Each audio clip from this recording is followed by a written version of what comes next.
So now that we've reviewed this caveman method, let's dig a little bit deeper. I want to understand, why is it that we optimize when the marginal benefit for good X divided by the price of good X is equal to the marginal benefit of good Y divided by the price of good Y, and when we spend all of our money? Why is it when those two conditions are met, a consumer optimizes?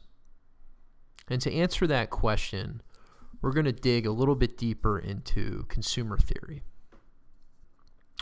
Lots of the subjects that we're going to cover here in the next few minutes are subjects that you would learn in a little bit more advanced microeconomics class, but we think that understanding the basics here just helps you visualize what's going on when a consumer optimizes.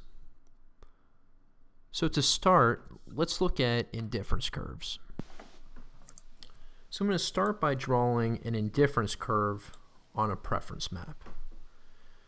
So on our preference map, we have sweaters on the y-axis, we have jeans on the x-axis, and you can see that I drew this downward sloping indifference curve. And what is an indifference curve? So basically, that curve is representing all of the bundles, all the different combinations of sweaters and jeans. So you can see it includes the combination or the bundle of 10 sweaters and 1 pair of jeans. It also includes the combination of 3 sweaters and 3 pairs of jeans.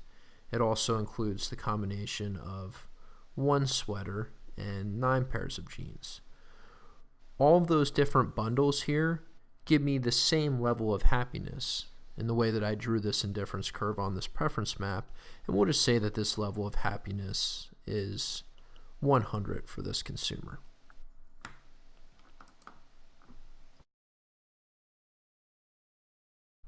So let's talk a little bit more about these indifference curves.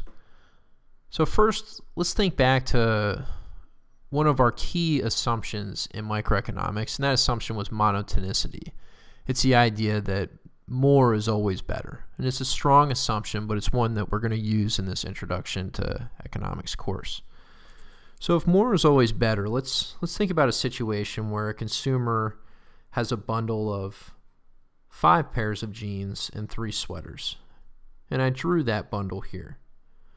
So with this idea of more is better, or monotonicity, what that tells us is there should be another indifference curve that goes through this point.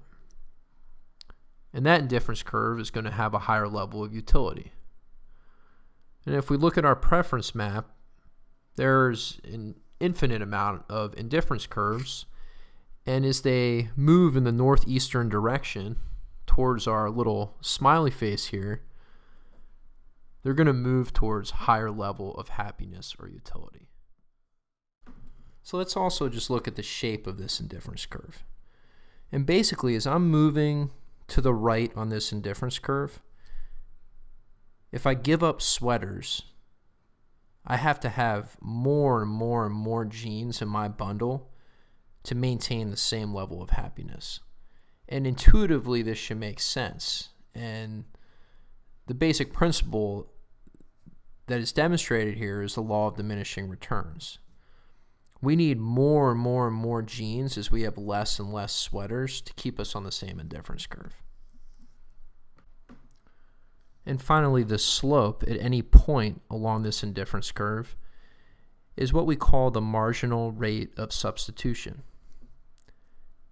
And that marginal rate of substitution, or MRS, is equal to the marginal utility of good X at that point divided by the marginal utility of good Y at that point.